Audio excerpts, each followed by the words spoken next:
We're live. We live. Awesome. Should All get some right. GameStop.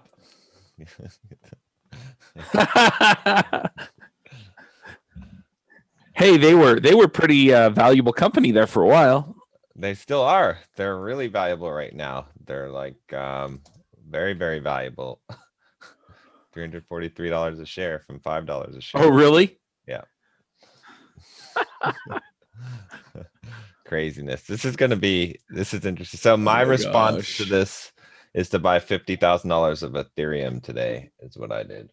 So the reason why is because there's going to be a big crackdown. What's going to happen is there's going to be huge regulation that's going to come in after this, because all these guys that are doing this right now, they're going to get left holding the bag when there's a major sell off and people are going to be crying, and then options trading is going to get regulated even further, and there's going to be a bunch of things that are going to come into uh, there's gonna be a lot of regulation, so that's going to move people to cryptocurrency. Well, also like just deregulated, DeFi on Ethereum is completely, it's basically, the idea is that you can bank without bankers, right? So you control it because it's all in the blockchain, it's distributed, so you can lend money, you can buy, trade without Right. any central point of control. So that Ethereum is gonna this is gonna push people to cryptocurrency for sure.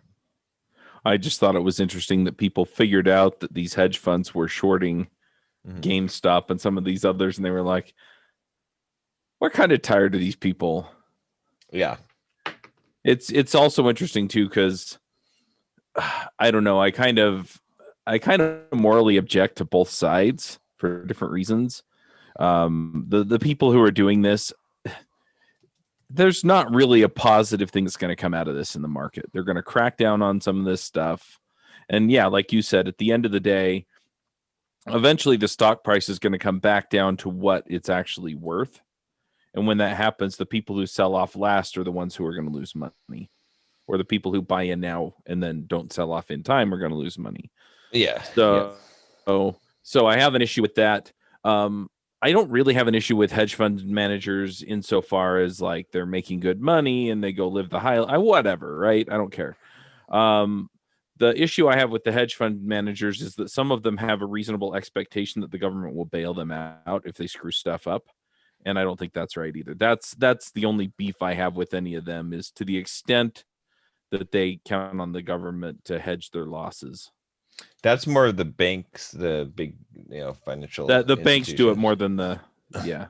Yeah. Yeah, but the hedge fund, the reason why the whole problem with the hedge funds is that they so for example, like Robinhood, the way it was set up with Citadel is that when Robinhood when people placed orders on Robinhood, uh, the Citadel would get the information milliseconds before it went to actually trade, and so basically they could jump on top of the trade, and so the hedge funds had an unfair Oh. advantage in trading, and they've been doing this for a long time, right? So hedge funds technically have an unfair advantage, and that's That's where, yeah. yeah, the Yeah, I problem can is. yeah, again, I can see people having a problem with that, right? Because it's Yeah. hey, look, the market should be a market. It shouldn't be yeah. The big thing though that's You going to shouldn't have drive an unfair people advantage in there. The big thing that's going to drive people to cryptocurrency, though, especially Ethereum, is what happened yesterday with Robinhood, because when they disallowed people to trade the stock, that's severe. That's market manipulation there, and people are that's Yeah. going to have a very bad result. So, They yeah, stop people from trading GameStop. yes, not from trading GameStop, from buying. They're allowed to sell but not buy. TD Ameritrade Yeah. also did that. So ridiculous, right?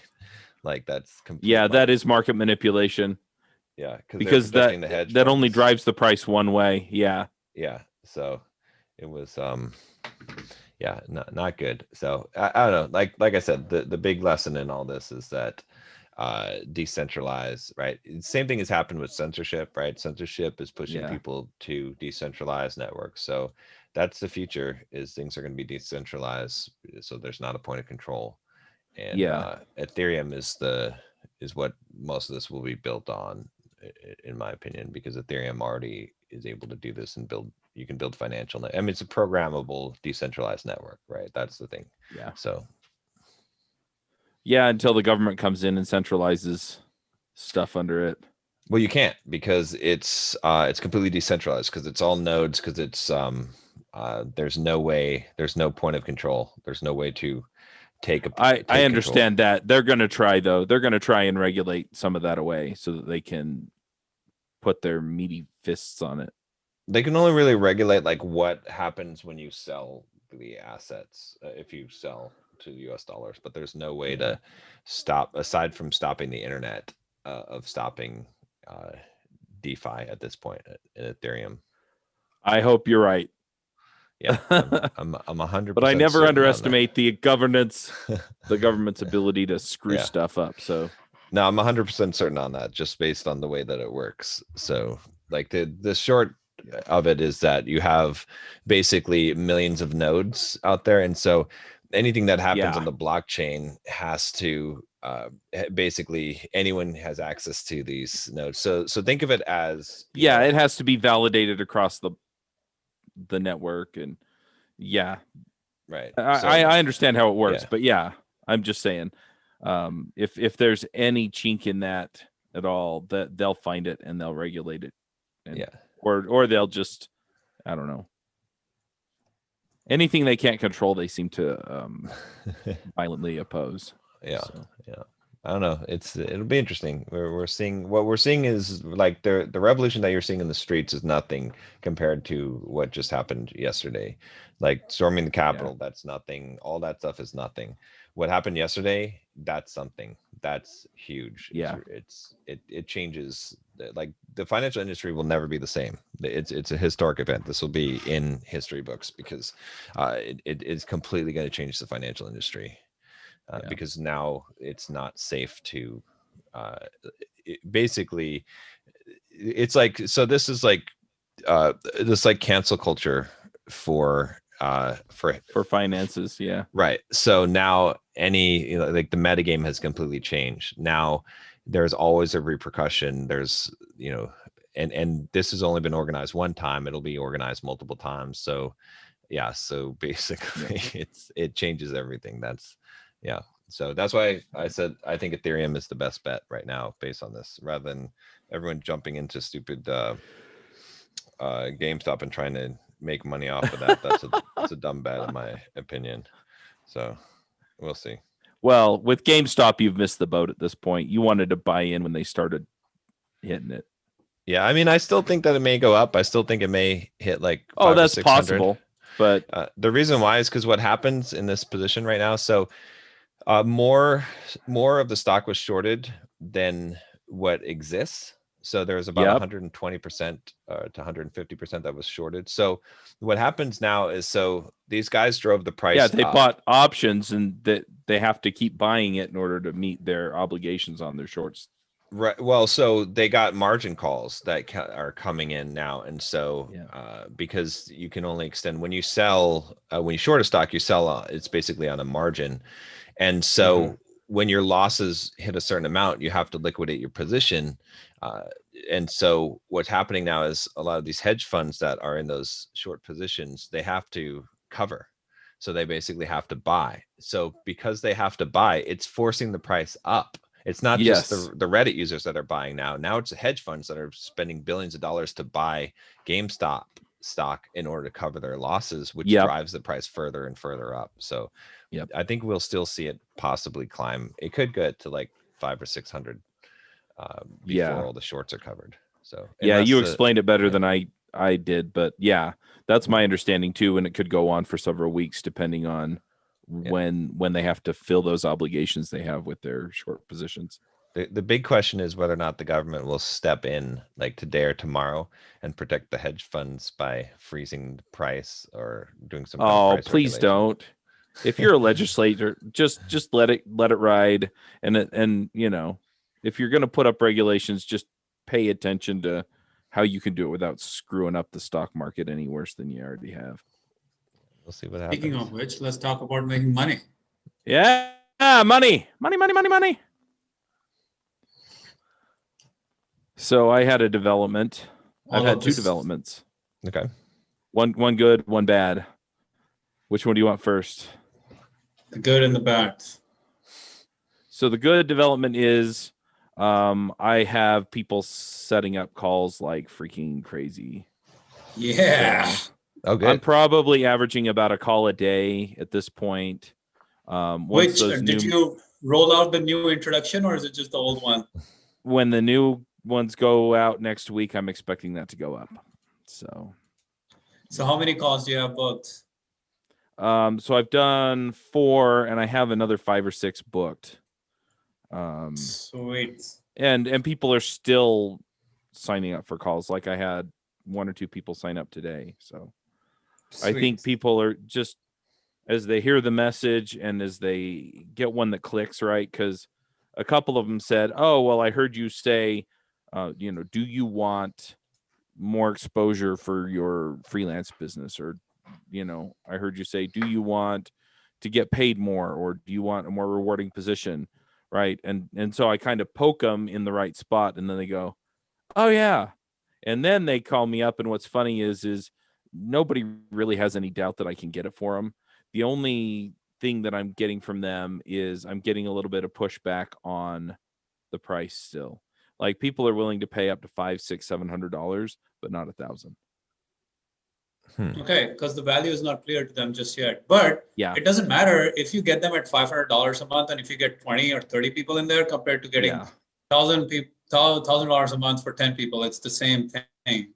You have to choose which way you go. The other thing is I have a few friends that run mastermind groups like this.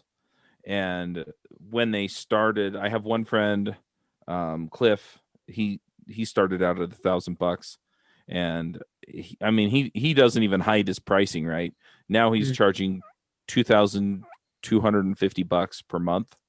Right. So he's more than doubled his monthly dues for his groups. Right. And it's because now he's got testimonials, he's got proof that it works, he's got people in there that it's working for, and so at this point he can be very clear about what's offered, who's in it, what you're going to get, and all that stuff. And so it's easier for him to sell it at a higher price. So if I can get people in at $500 or $600 a piece per month, then I'm How many people have kind of sort of agreed to the idea of $500 a month? 3 so far. 3 have already said, okay, sign me up if you have that. Yeah, basically. I would send them a link for payment tomorrow and say, we're starting a beta group in next week. Yeah, you said I'm thinking about doing that on Monday. Just seeing if I can get them to sign up. You said you're going to sign up. I'm going to roll it out at a higher price, but I'm going to let you have it at $500 a month. Yeah. If you want it. I should. Limited opportunity right now. And I'm not sure if I'll keep this open for long, but here's your opportunity. Go get it right now. And then if you get those 3 people all to sign up, that it's perfect. Now you can go after more people, much bigger sense. I would take it one step further, and I would say that what you need to do is you need to take their credit card information while you're on the phone with them.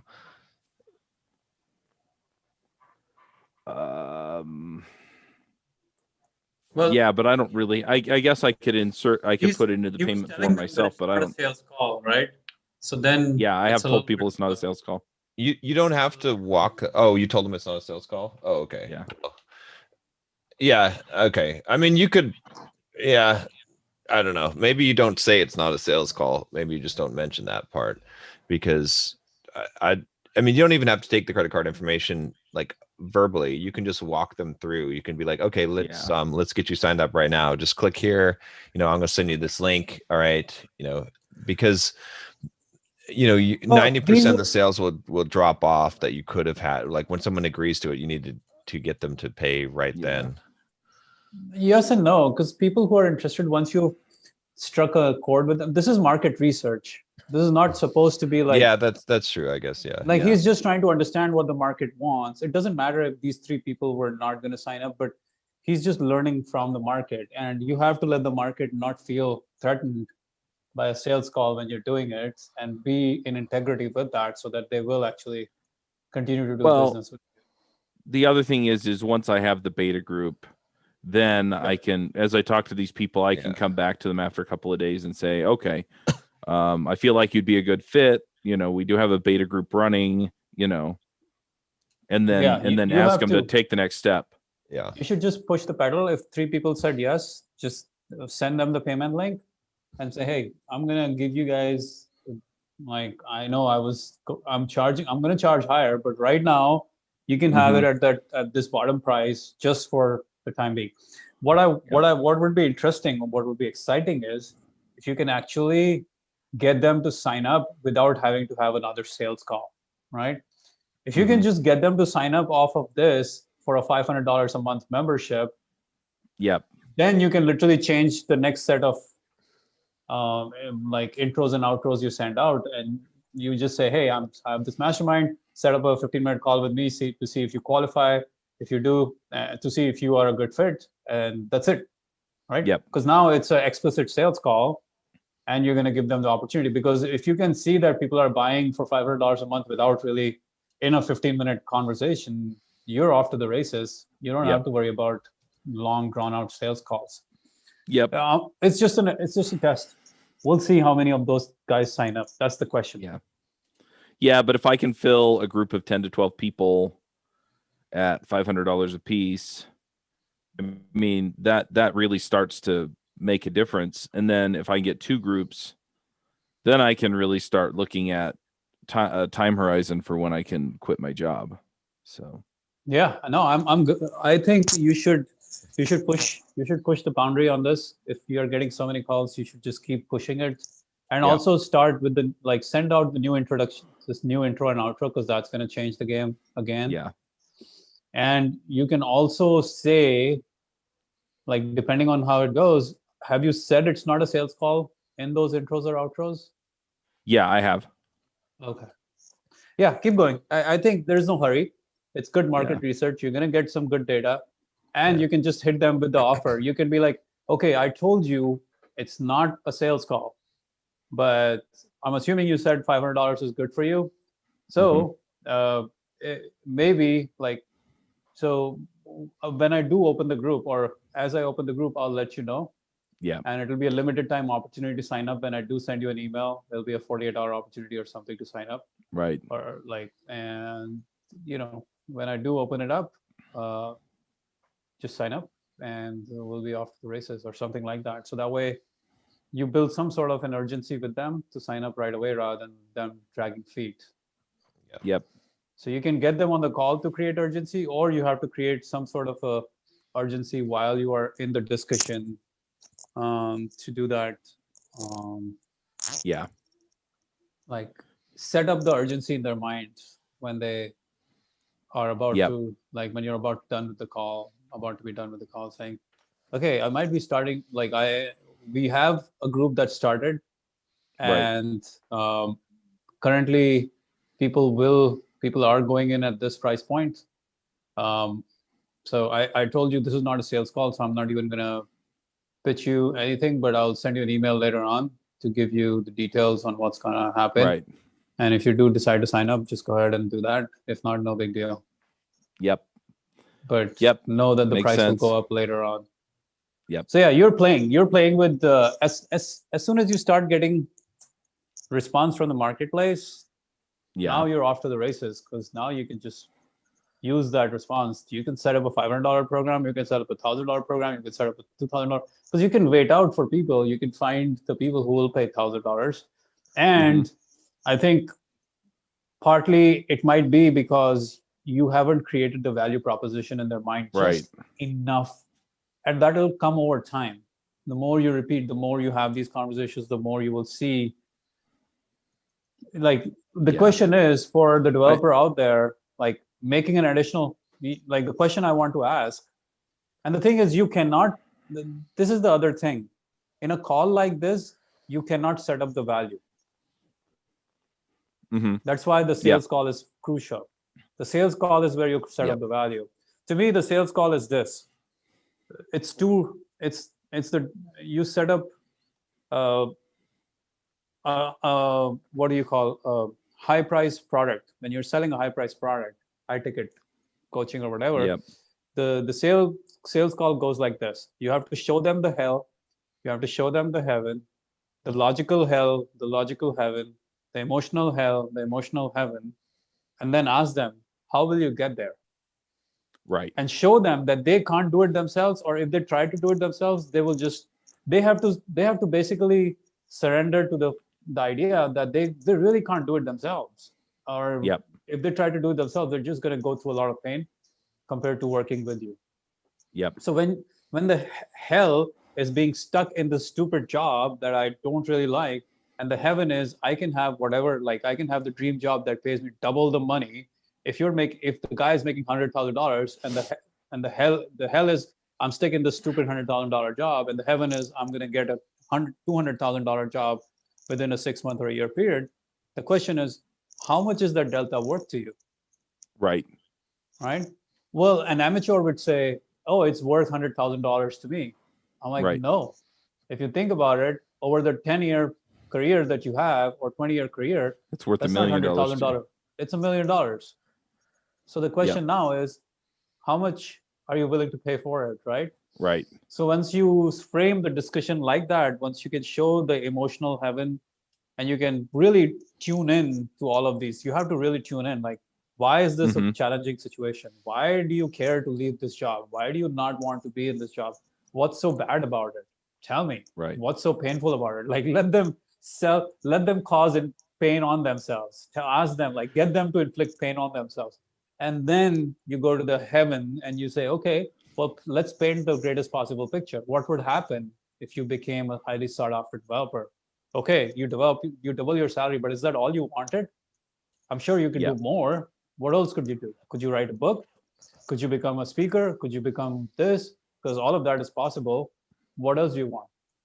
And this is just the first year. What could you do in 10 years from today? Paint me the vision. Right? So as you do that, as you create that separation, very quickly they come to the realization that the value is much bigger than what it is. Right now, you haven't framed the value in their minds at all, because it's a very logical discussion.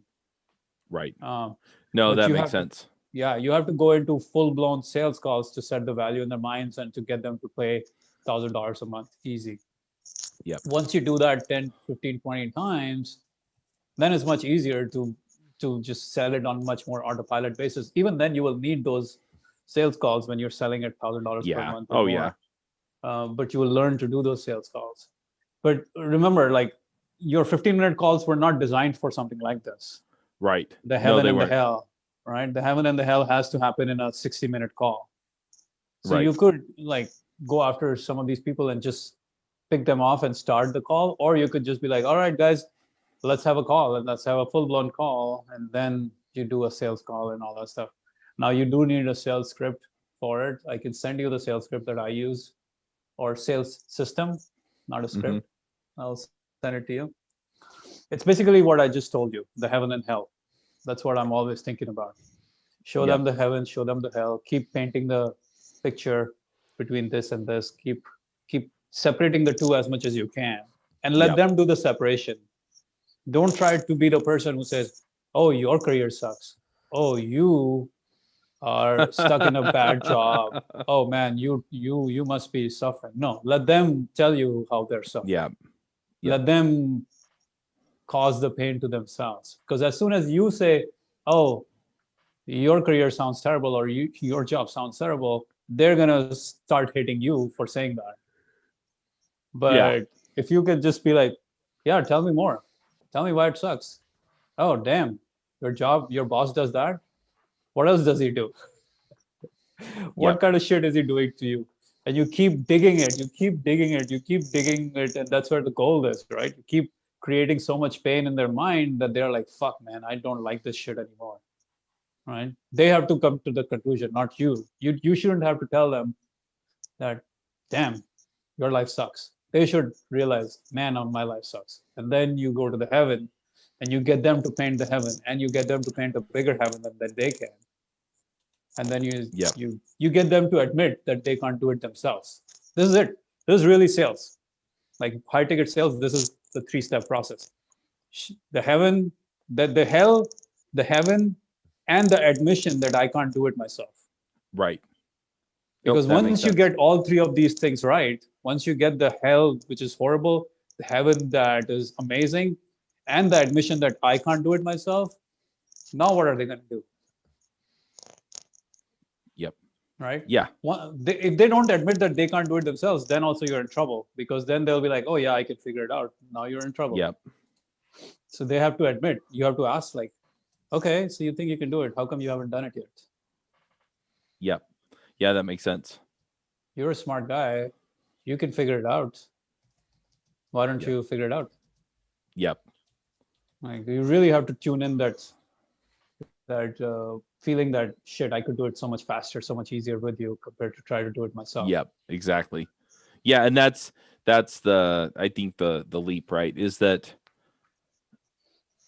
yeah, you're going to get into blind corners and dead ends and stuff doing it on your own. Yeah. But yeah, dude, I mean, the more I'm coaching people, the more I realize how powerful it is for someone else from outside to be able to look into your business and to see the perspective that you just can't get yourself. It's just impossible to get that perspective by yourself. Only an outsider can give you perspective that you can't create for yourself inside of your head. You just can't. Yep. Like one of my coaching clients, he literally has 10 different businesses. The guy is a superstar, like, but he has got 10 different businesses. One of his businesses does $4 million a year. One of his businesses does like $2 million. It's like craziness. And the more I talk to him, the more I realize that it's just because he's so in his head that he needs someone from an outside to help him gain clarity in everything he does. Otherwise, he's just like stuck doing the same thing over and over and over again. So coaching, like if you can help them get that clarity, that's what they're paying you for more than anything else. Yep. Makes sense. So you ready for the bad news? Oh man, I thought the bad news was the price point. You're shorted. Nope. You shorted GameStop and you have to cover your position. Yeah, something like that. So I ran into a snag with Developer Media. So I had a couple of shows that they sold ads on that I like, Clean Coders. I failed to tell them that show was kind of a hit or miss show. And so they sold some ad spots, and then, anyway, so they were frustrated because those spots didn't materialize. And then materialize as in what were their expectations? So the expectations were that I'd put an ad in the episode and link to the sponsor on the website. So once I realized that was going on, I actually recorded my own episode and put one out, but it was a little bit too late for them. And then hang on. You guys didn't send out the episode? Is that what happened? Yeah, we missed one of the episodes for Clean Coders. That they paid for that, so you didn't get the ad into it? Right. Okay. I mean, that's an easy problem to remedy though, right? Like that, like in the future, I mean, you just... Yeah. It's just a time thing. It just didn't go out when unless it was a time sensitive ad. No, I don't think it was. There was nothing in the ad that indicated that. And then for Ruby Rogues and Adventures in Angular, I put out repeat episodes. So I reposted an episode, one of our more popular episodes, and I put the ad in there and things like that. But I didn't realize that they wanted like a whole new post to the website for that. And so the sponsor went and looked for it and couldn't find it on the website. I mean, it was out on the feed, right? They got the ad in the episode, but apparently that was enough for them to say, we're not going to find you ads or find you advertisers anymore. So, yeah, they're like, no more. They're done. Yep. They're done. Yeah. So I went and I put the episodes up the way they wanted, emailed them the links. Yeah. As far as I know, they're done. So what did they say? What precisely did they say?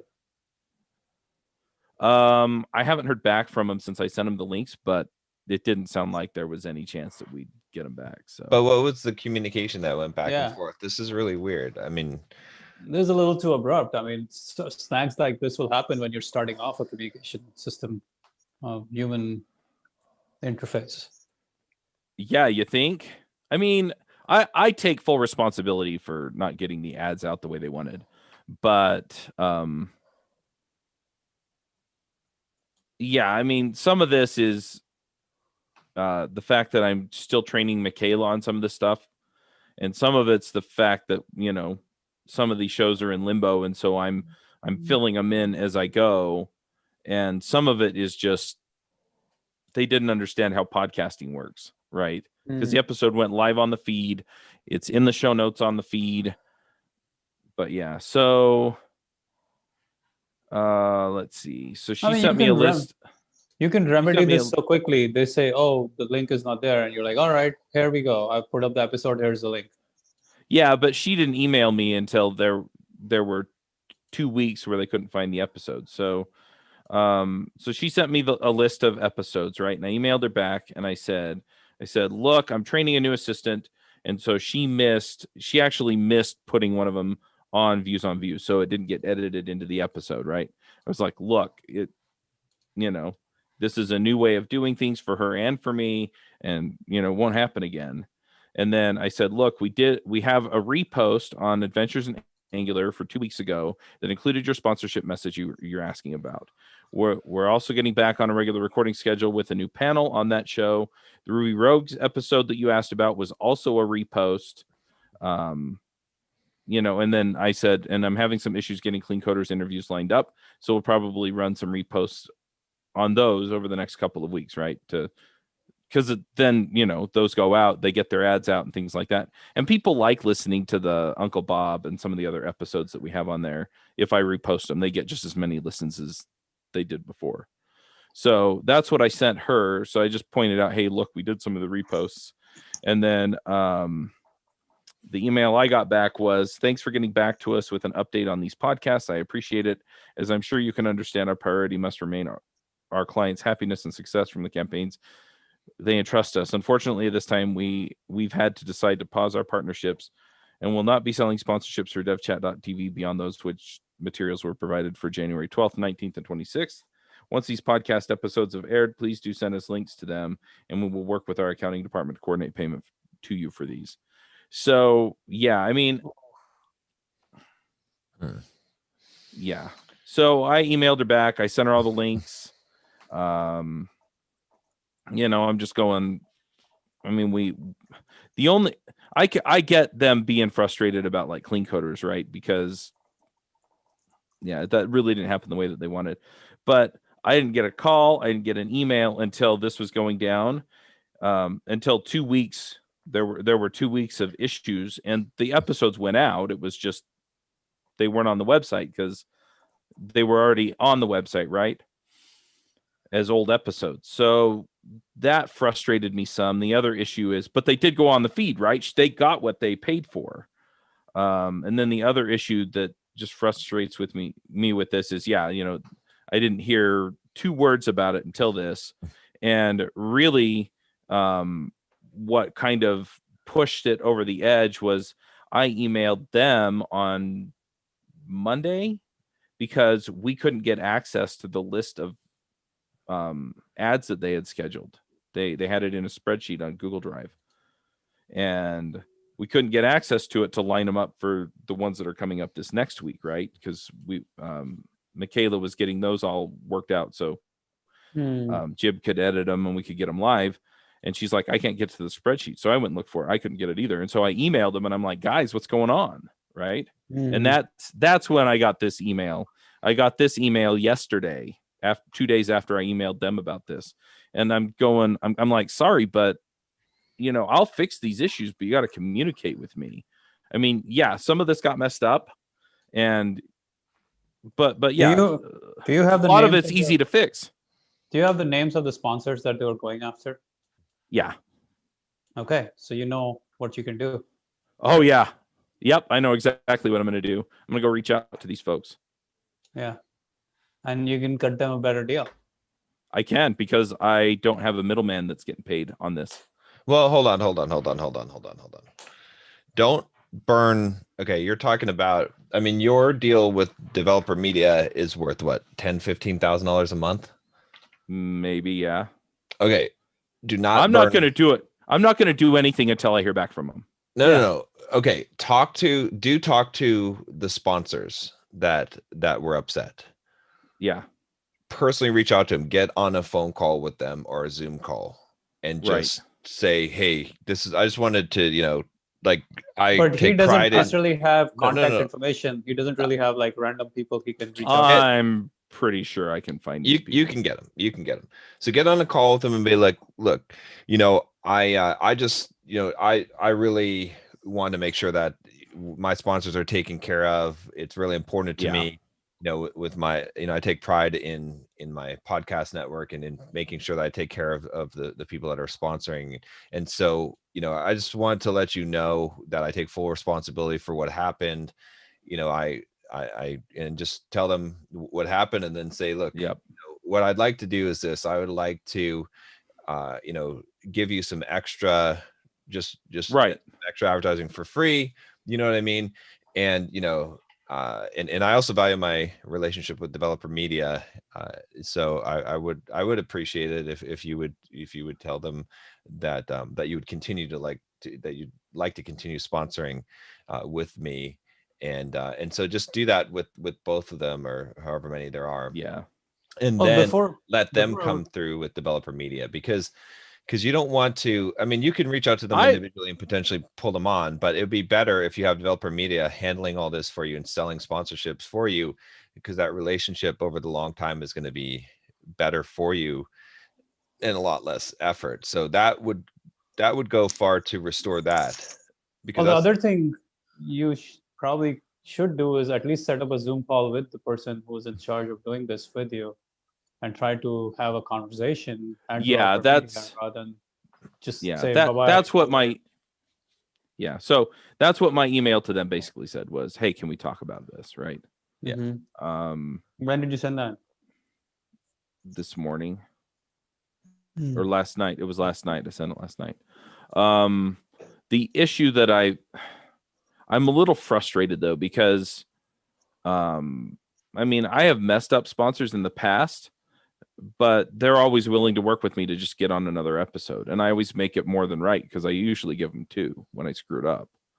And to John's point, I mean, whether or not it wins back developer media, I do want to make it right with those advertisers, right?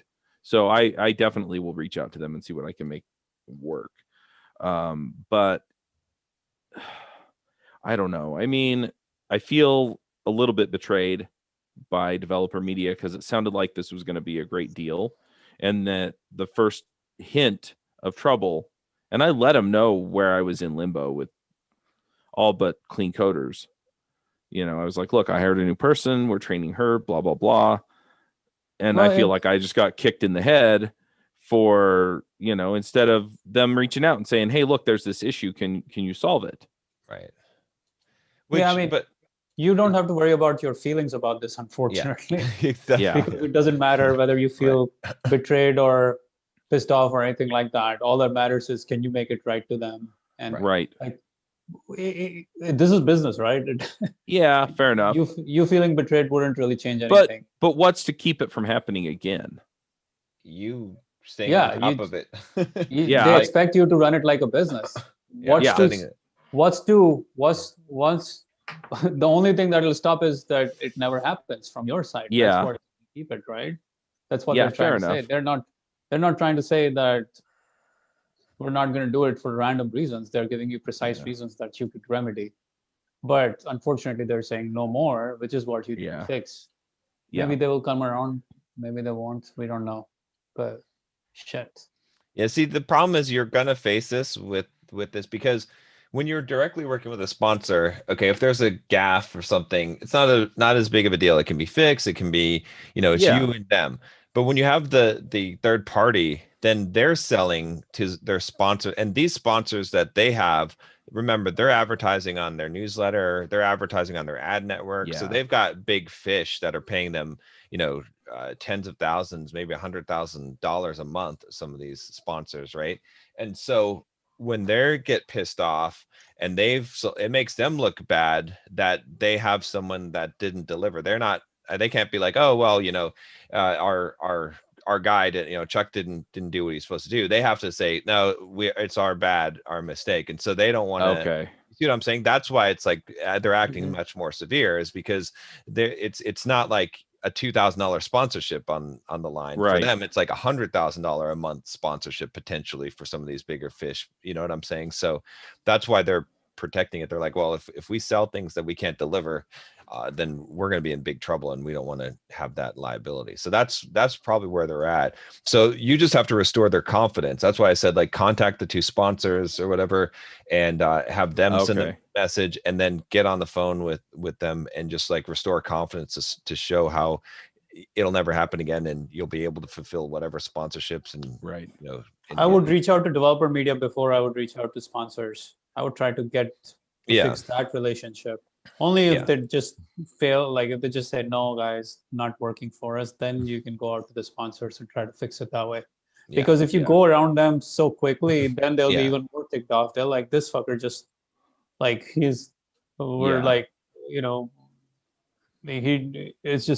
creating too much drama for us. Yeah, I would definitely like to. I mean, I was hoping that this would all just work. So yeah, if we can make that work, then that would be much better. But yeah, I was a little bit pissed off yesterday. Yeah, I mean, pissed off is an understatement, but it should be that you should be pissed off at yourself. I am pissed off at myself too. Not at them, because they just asked for a specific thing that you didn't deliver on. So more than anything else, you should be pissed off at yourself for not delivering. Yeah. I would say. Well, I am. Yeah. I definitely am. So there's nothing to be pissed off at them about, because they are just like, this is what you agreed to. Do the fucking thing. Yeah. So, so don't, like, I would not take that as anything to do with them.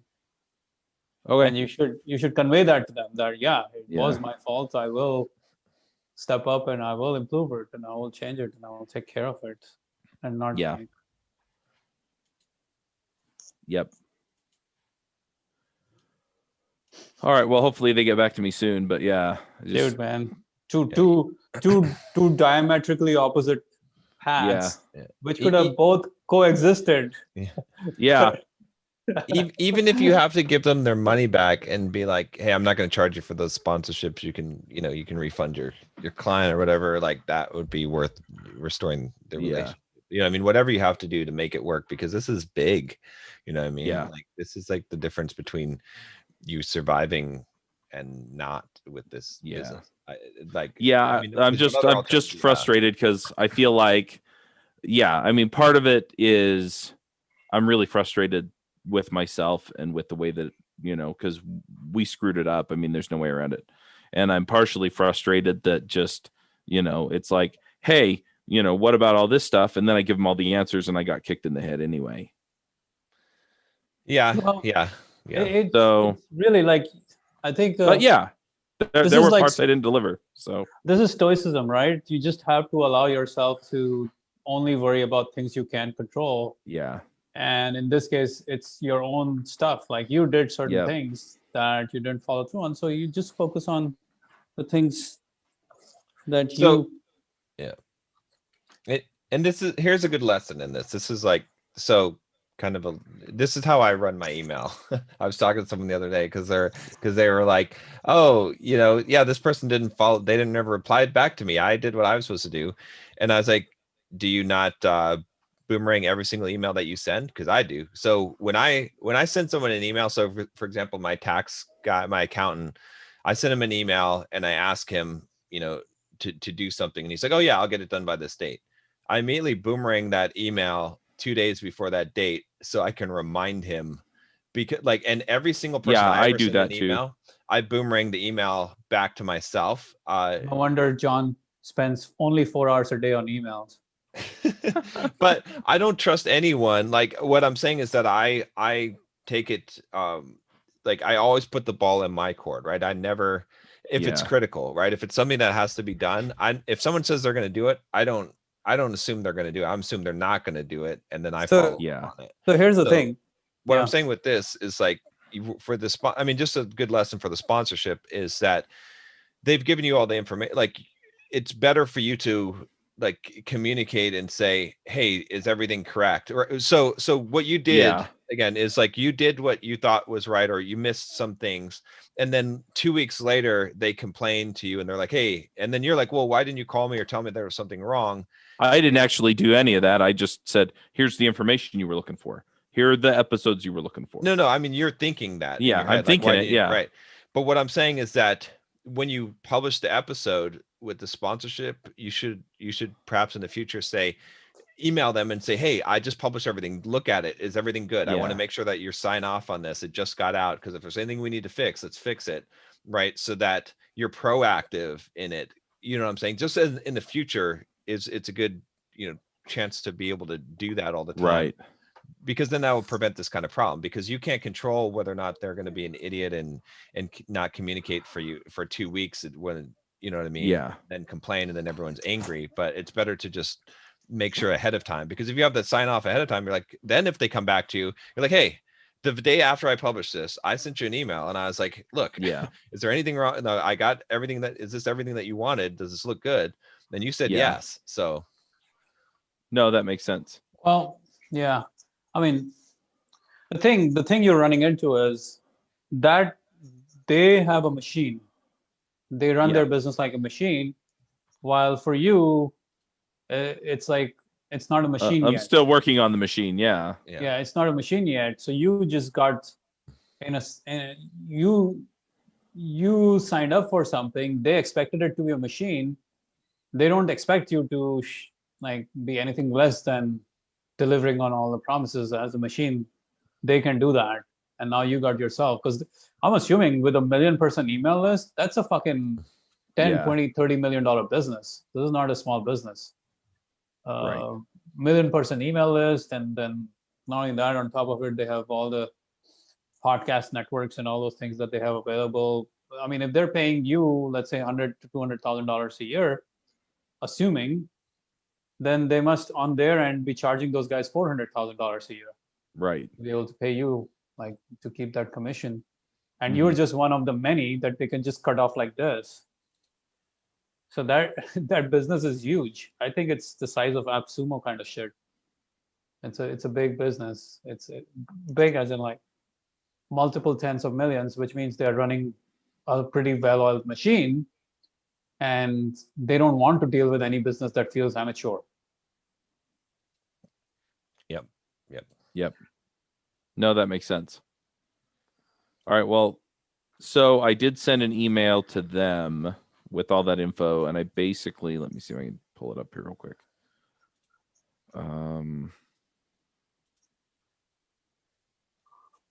Because I guess the other question I have is, should I email them again or should I just wait? I mean, wait a few days before you email them. Do you have a phone number? One of their signatures. If you have a phone number, I do. I would just call them. Oh, that's true. I can just call. Yep, that's the best thing. Be proactive, right? Again, proactive never hurts. It hurts your skin. It burns. I never tried it. It does get rid of the blemishes. I've tried it. It burns, but it does get rid of the blemishes. Just call them. Yeah, I think I will. I think I'll just give them a call this afternoon. Yeah. But yeah, I think you'll be able to fix it. I think you'll be able to resolve it if you just when you get on the phone with them and just take full ownership, responsibility. Just say, what can I do? Yeah, don't be pissed off at them. That's not going to. No, that won't help anything. That'll just put them on the defensive, and they don't really have anything to be defensive about. So you're just creating. You're going to create drama for yourself. Magic words are, what can I do to make this right? Yep. So, but yeah, I think you'll be able to pull it out. So. But if not, you better have a backup plan. Well, the backup plan right now is Chuck gets to work finding sponsors. Yeah. No, you fucking sell this mastermind. Yeah. Stop trying another thing again. No, you're going to sell this mastermind now. You're not going to stop it. You're not going to do anything else. You're going to sell the damn mastermind. and you're going to get to $10,000 a month just from the mastermind, and then you can worry about other things. Yeah. I don't know. I kind of disagree on it. I think the main business is the podcast business. I would agree, but if he's not getting those sponsors, and that was like 6 months ago, we were talking about the same thing. Yeah. Then, well, I'm having people actually inquire now. Oh, good. Okay, then. Yeah. And I've been sending them all the developer media. So. Oh. That might be something to mention on your phone call as well, right? Yeah. That would be a really good thing to mention on your phone call. Just a subtle flex. Just be like, so actually, on a side note, I had a bunch of people that had reached out to me about sponsorship, and I've been sending them to you. I don't know if have any of those guys contacted. Yeah. Yeah. I agree that Chuck's in the sponsorship business, but right now it's one of those things where you need a sustainable money flow coming in. Yeah. So build one sales machine before you try to build another sales machine. You could put a pause on your mastermind and go find sponsors again, but you don't really have that system figured out. It's not the perfect system yet. So you're still then you'd be hustling on two fronts. Yeah. You'll be trying to build a mastermind and you're trying to build a sales system for your sponsors. If you had never embarked on the mastermind, I would have said, go back to sponsorships. But now that you embarked on this, you should at least finish this off, and you should get whatever the income that you can get from it. You should get that 10K a month consistently, because that frees up so much bandwidth to do everything else in the business. It will change your business forever, having that money flow coming in. Yep. And being able to count on that money every single month. Yep. Because the heaviness of everything else is not as much when you have a consistent flow of income from something like that. So I would sell that shit. When people are ready to buy, that's not the time when you change course. Yep. True. Yeah, I think that I agree. That makes sense since you've already gone down this road. But yeah, I agree as well. I mean, some of this will just depend on how things go. Yeah, with some of the stuff. So. Well, whatever happens with developer media, you still got to push on with the mastermind, because that. I fully intend to do that, because here's what I think. If I can get those groups filled, then I can. Ideally, I'd like to fill a couple of groups, and then I can move on to the other stuff. See, with the kind of business that is yours, sponsorships are great, but sponsorships are one of those heavy things. You're so dependent on someone to write a big check, and until that happens, you're like, okay, a little bit of limbo. But if you get these people, your own audience, to sign up for something, that's your own earned money. For some reason, that is way more powerful, empowering, I feel. Yeah. It is compared to sponsorships, which feels more of maybe they will, maybe they won't, something, who knows how this will play out. But people who you are signing up with your own two hands and going through the whole sales process and owning the whole experience for them, I think getting that down and getting that really simplified and working like a machine will change your business forever. Yeah. Because you always have that in your back pocket. You don't have any sponsor in your back pocket. It's true. Yeah. Right? But that is your own thing. Everything from end to end is yours. Right? You find the customer, you find the lead, you get on a call, you get them to pay you directly to your pocket, and it's your customer. While the sponsor is who knows how that will all close and when that will close, and we've been through that ringer before. So this is part of the business that you own completely. So I would not let this go. I would keep I don't want to let it go. So yeah. All right, good deal. Yeah. Well, I feel like this is my coaching call every freaking week. I'm sorry. I feel like I just show up and take. What can we help you guys with? That's great.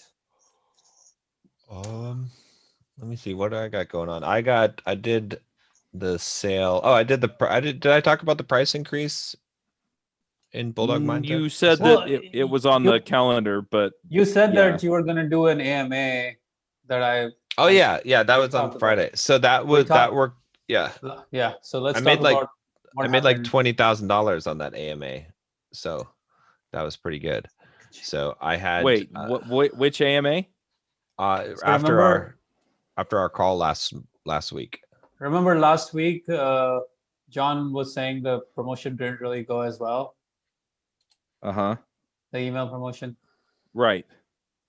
So what did we tell him to do? Yeah. Well, that's why. I just didn't know that he had done it. Yeah, I did a live stream for about an hour and a half, I think, and I just sold hardcore. I just pitched. It was just a pitch fest, like nothing else. And did you get to watch it, Manny? I need to watch it. You keep telling me to watch it. Yeah, I want your critique on it because I think it was pretty solid. Because what I did was I realized that the best thing for me to do was to anchor the platinum membership against my coaching. Because people had complained. They complain all the time on YouTube comments. They're like, I can't believe you charge people $1,500 an hour, right? So I addressed it. I was like, do you know why I charge? Like people always complain why I charge $1,500 an hour. I was like, you know why I charge $1,500 an hour? Because that's what my time is worth. Because I'm busy. I don't want to get on a call with someone for less than $1,500 an hour. I was like, that's what And I have a ton of coaching clients, and I was like, and they sign up, and guess what? I was like, I don't charge by the 6 months or a year. I charge by the month. So my coaching clients that pay me $1,500 a month, they pay month to month, and they continue to pay. So obviously they think it's worth it. So then I was like, look, here's the other value proposition that I would put in front of those people who say, hey, how come you charge $1,500 an hour? You don't have to talk about your time's worth. You can literally say that if you pay me $1,500 for a year, which some of my clients have paid, they have gotten over $200,000 in value, $300,000 in value. So I am not like I'm undercharging for the value that people create out of what. And no, it's serious. It really is serious. Like coaching is that powerful.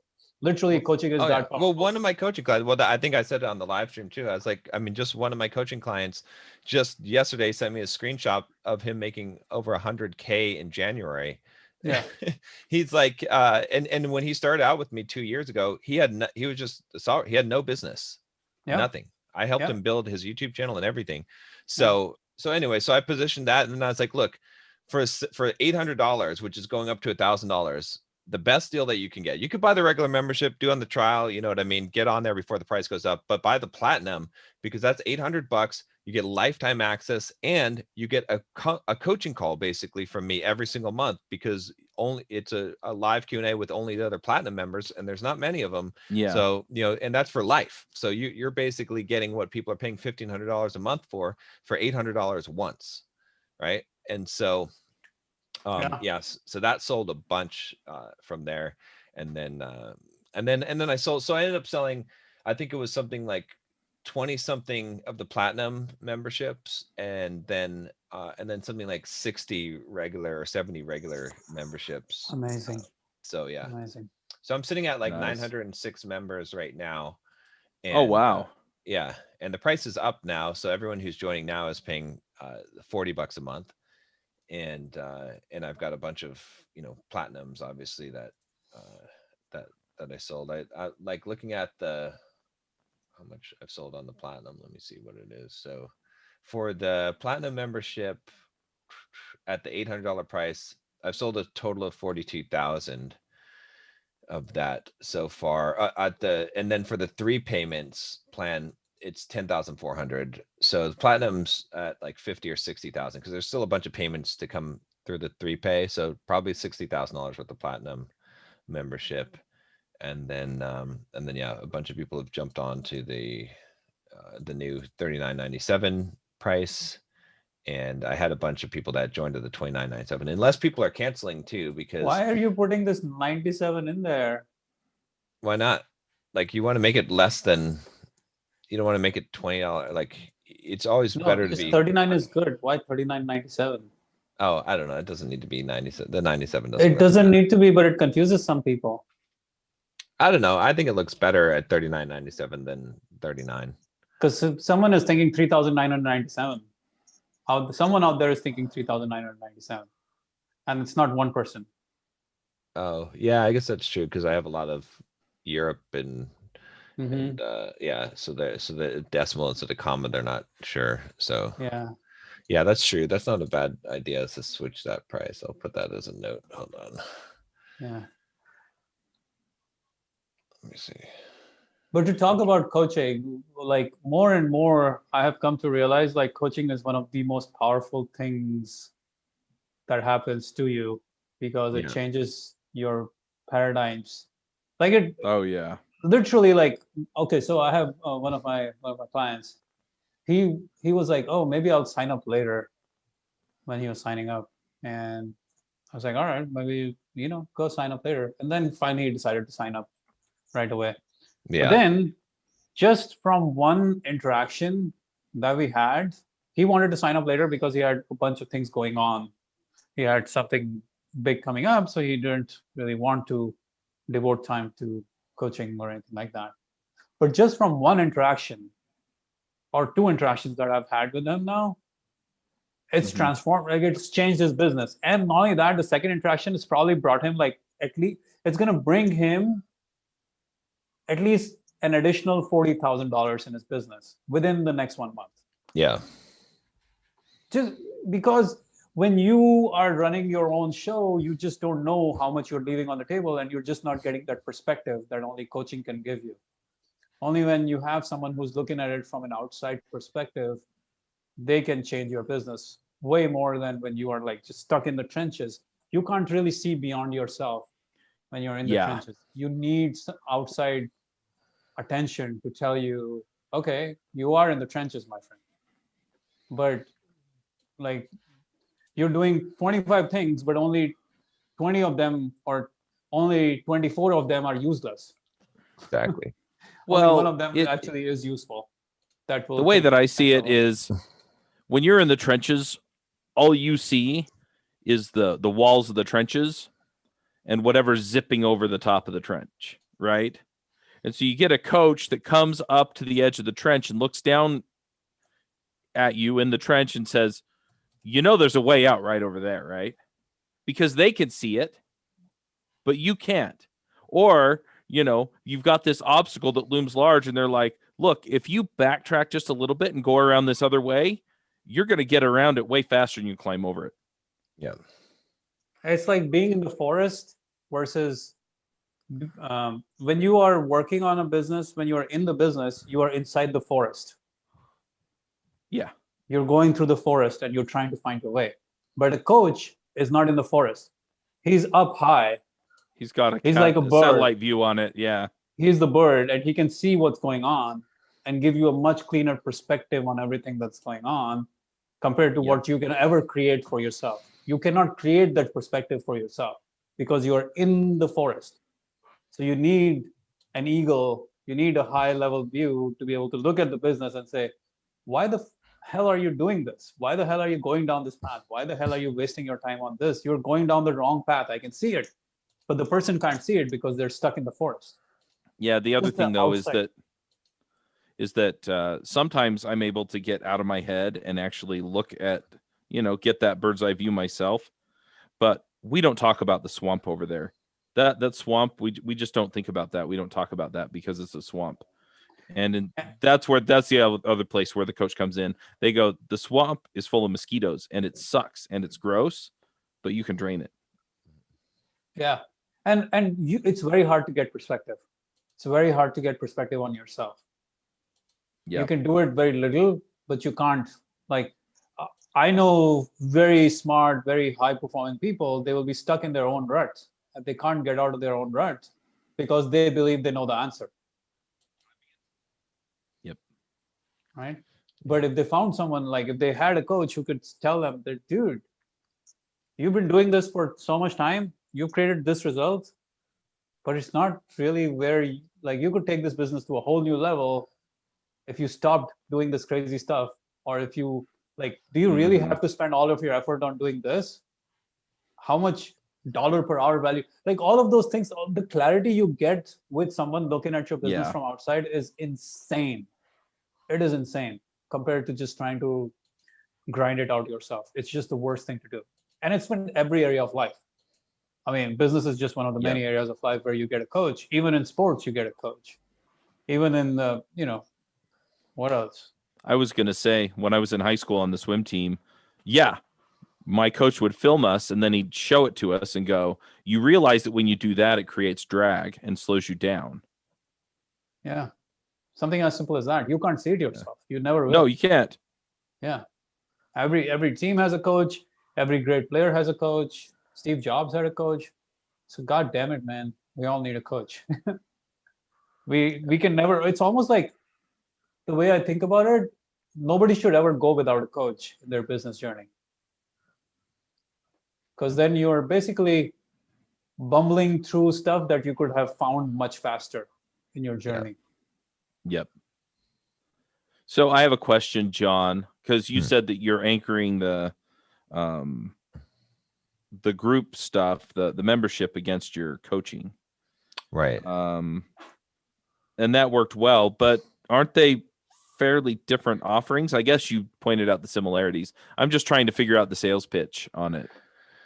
Yeah, so basically, like the thing I'm comparing it to is I'm like, well, you can jump on a live Q&A with not very many people and ask me questions, basically get coached for me for, and ask your question for the rest of your life, right? Mm-hmm. For life of Bulldog Mindset. So that's how I'm comparing it. I'm saying that's like, the value that you're getting, and then you get all the other stuff, the Bulldog Mindset membership and all that other stuff for a lifetime as well. So that's kind of how I did the pitch, but yeah, that makes sense. Yeah, but yeah, it worked really well to do the pitch that way, just to push it pretty hard. And I mean, what I've learned about the whole thing is, like, I used to think that you do a pitch, like, I don't know, do something educational and then you pitch at the end. It's better to just pitch the whole time, because both of the times I did a live stream on that one sexual dominance course with what's his name, Sterling Cooper, and I sold like $10,000 worth of that course just on the live stream, just from pushing it hard. So yeah, you really have to make the case of the value of the thing. So do you, I guess the other thing I'm wondering is, so did you just mention that throughout and then do the stack at the end, right? You get this and this and this and that. I just, like, I'll send you a link if you want to see. I'd love to watch it, because because I think it was, any feedback on it too, because I feel like it was executed pretty well. Let me pull up the well, I want to watch it as much for, okay, this is what he's talking about, and this is how I can use this as I'd give you feedback if I saw something that you could have done better. But all right, let me see here. So the other thing about what was I gonna say? The other thing I did too, I stopped taking PayPal. Only Stripe. I'm kind of, why? I don't want to risk PayPal deplatforming me with subscription services. So I take PayPal for the one-time payments, for like the yearly. I mean, not the yearly, the lifetime, but I'm not taking it for any kind of subscription. What? Because PayPal could just cut you off, right? What if PayPal deplatforms you, cut you off? Well, they could do it. Anyone can do it. Stripe can do it too. What's the problem? Like, what's the well? Because Stripe doesn't. Stripe deplatformed a bunch of Trump people. Stripe doesn't deplatform as much as PayPal does. So. And why do they deplatform? I don't know. Yeah, I don't know. It's just a risk. Plus, I'd rather have all the metrics in Stripe anyway. There's no, and PayPal's like, why deal with PayPal? Like, it marginally, like, few people have emailed me and said I would like to pay via PayPal, but. Well, if few people are emailing you, there's probably a whole lot who would probably do it. Yeah, but they have credit cards. They have credit cards. Not always. Not in international countries. And they have debit cards. Yeah, so I'd rather deal with Stripe. Plus, I put Churn Buster on Stripe now, and I'm going to see how that works. But that's a payment recovery platform. Yeah, I think it's better to just. I've been wanting to get off of PayPal, and I finally just cut the ties with them. So yeah, so I dropped a link in there. You can check that out. Oh, Can you not hear me? I hear you. Oh, Manny just said I can't hear you. We can't hear Manny. He unplugged his headphones. No, can't hear him. Well, it was system. Oh, there you go. Windows, doing Windows shares. Yep. You're on Windows? Well, I'm waiting for the new Mac, so I had to get a different computer until then. Yeah. So how did you promote this AMA? I Send just it to your list. No, well, I mean, first I just started the live stream, and then Right. I think I threw a story in my Instagram, and then I did, and then after the AMA, Tim sent out an email to the list. Hello. Okay. Yeah, we can So hear after you. it was over, Tim told people to go watch it. Yeah. So this is a public video then. Yeah. So, but yeah, it went pretty good. So I'll do another price increase, probably another. We'll see, maybe in a few months or so, and then pitch it again. But what else did I do? 49 is the most you will take this to, right? Yeah, at least I think so. Unless I see, a high demand that, right now the price increase hasn't affected the adoption. People are still signing up just as rapidly as they were before. We'll see. TikTok is going crazy. I'm at 20,000 subscribers on TikTok followers. So. Wow. Yeah, I tried to promote Instagram, so I got one of the big guys on there, DC Drano, who has like 2 million followers. I'd paid $1,700 for a sponsored post on his for 24 hours on his on Instagram. Yeah. What did you get out of it? I got about 800 followers from it, so not quite what I wanted. For $1,700. Yeah. You could pay that to Facebook to acquire 800 email leads. Yeah, potentially. I mean, but different. Instagram is a little bit different. That's what I'm asking. Are those 800 leads worth $1,700 to you? I think that it probably will be, since my LTV for a customer is like $230. Well, that's not the point, though. Yeah. The question is, what is your known LTV of a customer from Instagram? That's the question. So I don't or per subscriber, per Instagram follower, what money do you make? That's the bigger question. Yeah. Well, this is an experiment right now to figure out. So hopefully I'll have some data pretty soon from analytics and be able to tell if I got an uptick in people who bought from there. So, I mean, the goal right now is really just to grow the Instagram account. So, but I want to do it efficiently and with the right type of followers. So,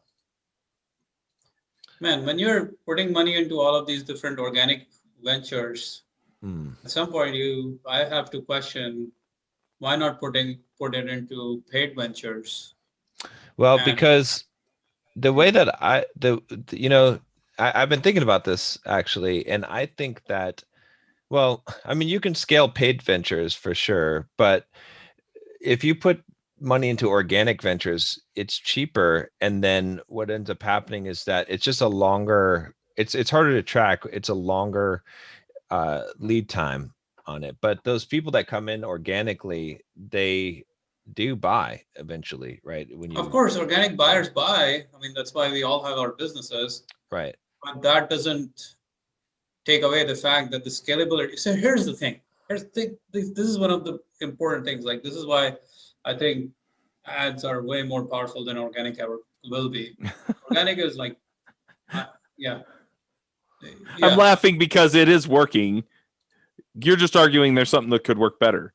Yeah, well, I mean, I'm running ads. Dude, this is not even funny. Like, this is not even like, we're talking, what's working is like amateur hour compared to what works with ads, which is way more powerful. Yeah, but I'm running ads essentially now. I'm running ads on other people's pages. So it's influencer. That's sponsorship. The reason why I say that it's still advertising. Yeah. It's different because this is not control. This is not direct response. This is sponsorship at its best. This is very vague advertising. This is brand advertising. Direct response is when you pay for exposure to a very precise audience and you get return and you can measure that return. Advertising, the way we're talking here, this is like brand advertising, sponsorships with no real specific ROI, no real numbers that are associated with it. You pay $1,700 to the guy. Even if John got 100 followers, John would have to like suck it up and say, well, that's what I got for this exposure. I won't do it again, but that's it. So it's not direct response. It's sponsorships. So it's not advertising as we would call advertising in direct response. The reason why advertising is extremely powerful is that you cannot scale any kind of organic content. Like what John's talking about right now. This can scale. I can scale this up, but what? No. Let me finish. So the AMA video that you did, right? You did it. You can't scale that shit no matter how well that piece of content did. That's it. It's done its job. It's dead. It's over. No, I can scale it. I can pay to have advertising sent to that. Exactly. Yeah. Then you would have to advertise. That's what I'm trying to say. So advertising is the way to scale what works. Right, but organic, you can find what works. Yeah. But there's no way to scale that damn thing.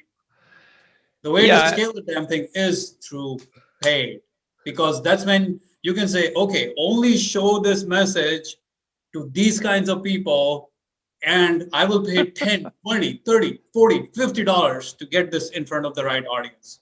Right? You can never do that with anything else. You cannot do it with organic, no matter how hard you try. That's why I did it. No reach. Yeah, that's why I did it.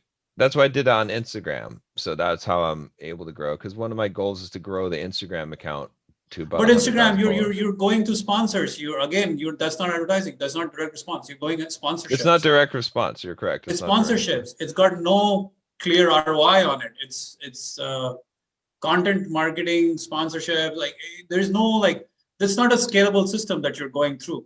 You're just randomly trying and hoping that person will be able to give you an ROI. It's scalable because there's a pretty nice metric in place every time. You don't even spend $1,700. You only spend $100 to see if you're getting your $100 back before you spend the next $100.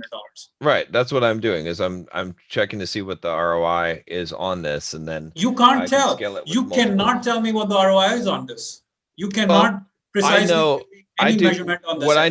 What I know is this: I know how much it costs me per follower on Instagram, and then I know how much each follower is worth.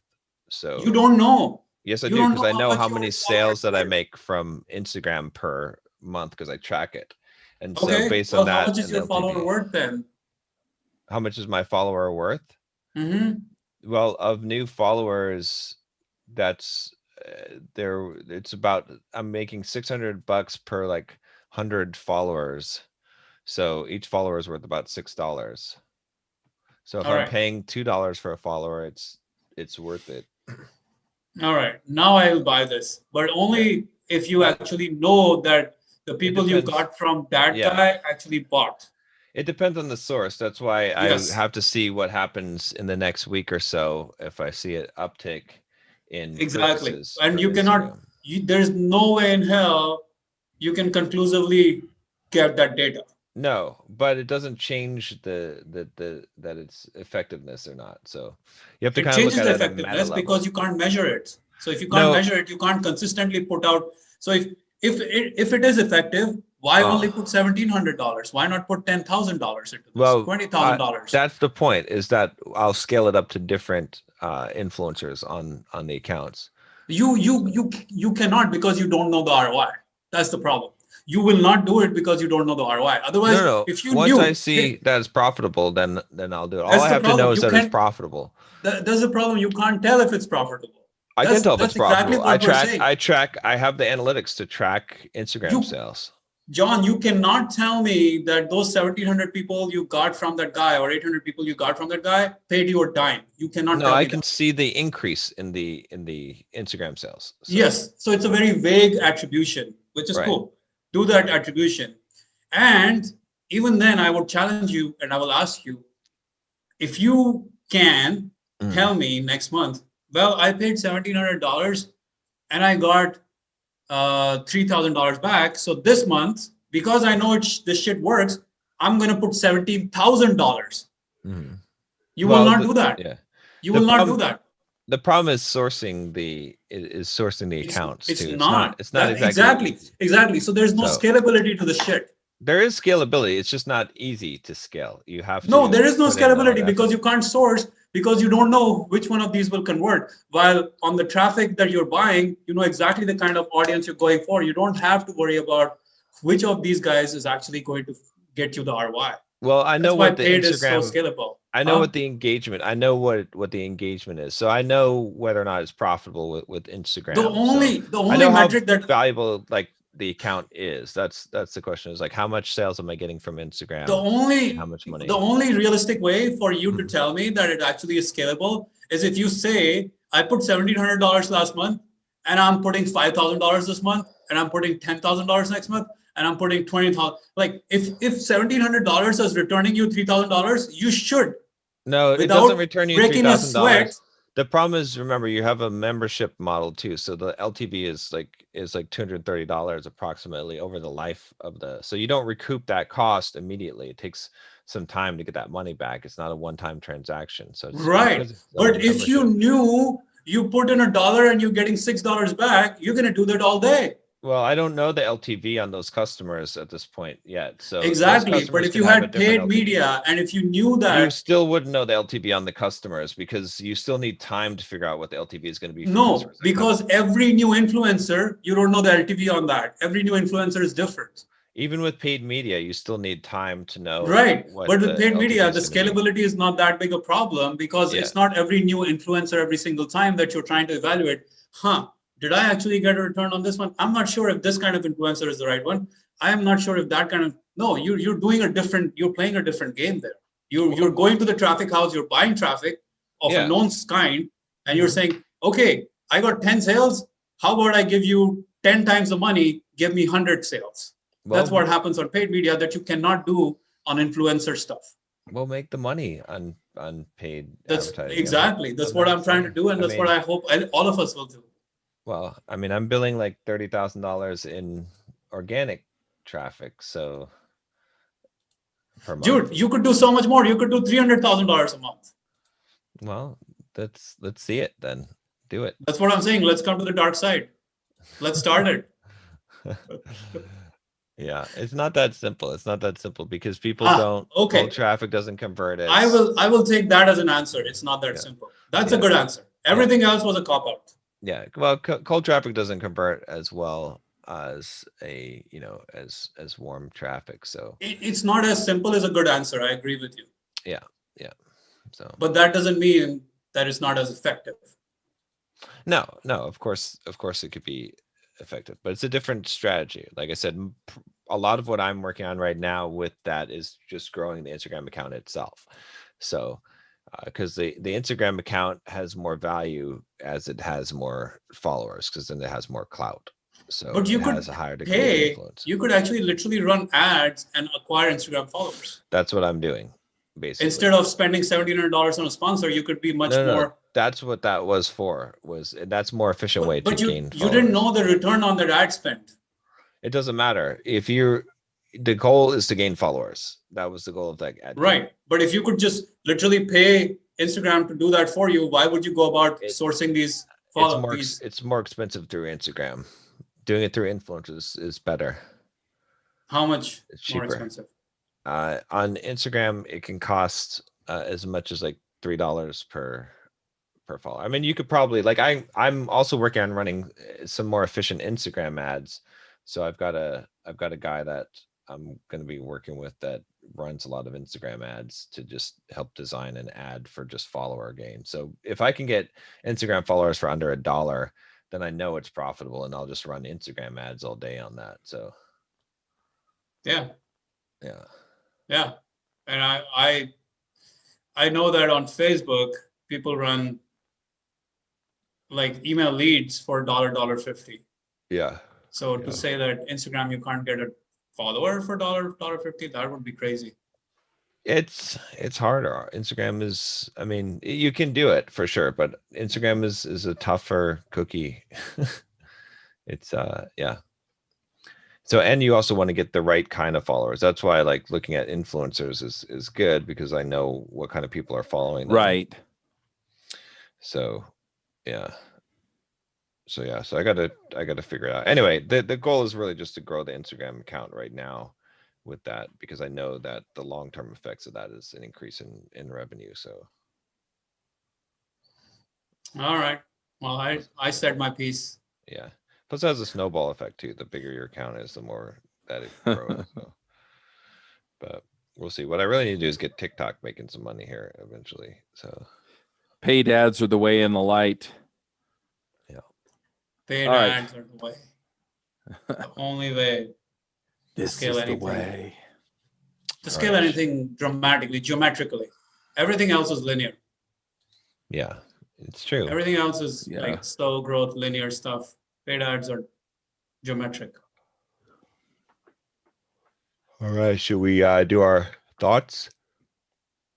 Yep. Oh, I'm tired. Yeah. Oh, you're tired. Yeah. So my thought is, and we kind of talked our way around this, is to take responsibility for I think the things that go well and the things that don't go well, right?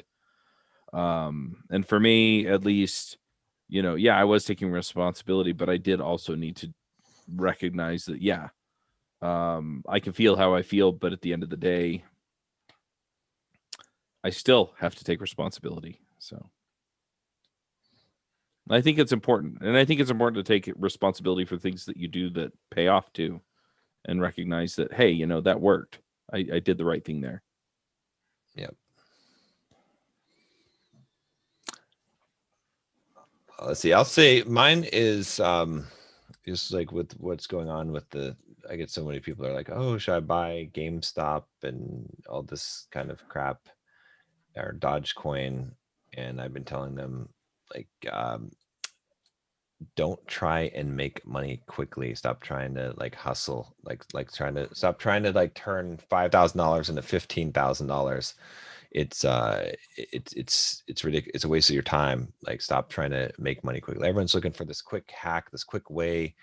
Just like start working on your business, building your business, making solid investments. If you're going to invest in real estate, invest in something that's a solid long-term investment, instead of trying to figure out every way. And there's people that make a lot of money hustling, figuring out but the problem with hustling is you got to jump from one hustle to the next hustle, because a hustle only lasts for a short period of time. It's not a repeatable way to make income. And so stop trying to, don't let FOMO drive your car off the cliff. Like, just FOMO is the worst reason to invest or to do some kind of, make a financial decision. So just make solid investments. Yeah, that's good. I will say that your time is limited. So that means my time is limited, and that means we must find leverage in order to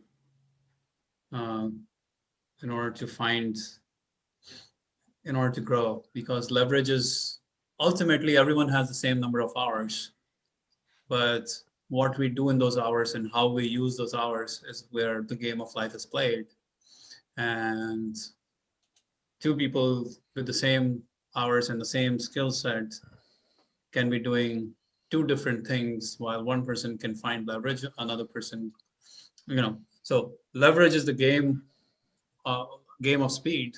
And if you can't find leverage, it becomes the game of, so leverage is the ultimate game of business in many ways, because you find the Archimedes lever, and you move that, and you can move mountains, but you can also try to push the mountain. But yeah, so find leverage in every part of the business, or at least find leverage in business in whichever way you can, because that's the most crucial use of your time. Yeah. Because you have limited time. Your youth is dwindling away. It's time to take action, find leverage. All right. Cool. All right. Let me see. I think I'm out. Oh no. Yeah, I think I'm out next week because I'm going to Tampa to visit my parents. So yeah. Maybe I can join from the airport, but when are you going? Are you going on Thursday, Friday? Friday. Yeah. So okay. All right, guys. That's fine. I'll host it next week then. Okay. All right.